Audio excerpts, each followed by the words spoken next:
Don't be shocked there. Neither Sarsour nor Sanders are any friend to Israel. Remember, Sarsour attacked the state of Israel repeatedly, promoted the BDS movement, even caught in numerous anti-Semitism scandals. And by the way, she supports Sharia law, even attacked a survivor of female genital mutilation for criticizing Islam.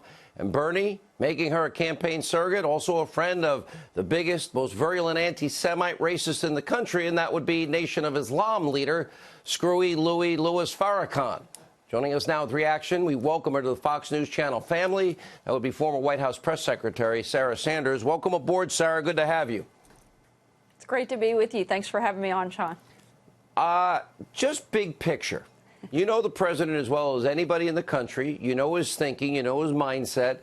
I look at this cast of extremists, and I'm like, wow, I guess the only one that can beat Donald Trump is Donald Trump, which I don't think he's going to allow to happen.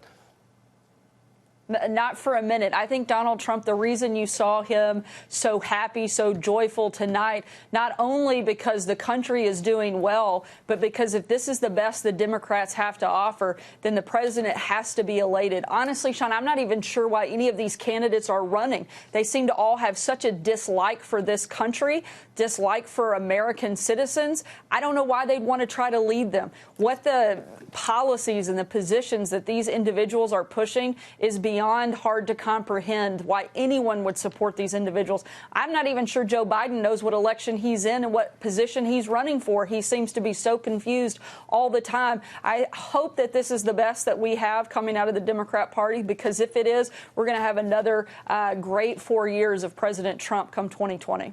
I tend to agree. And not only that, the president, more than any other politician I can think of, has actually doubled down, kept his word.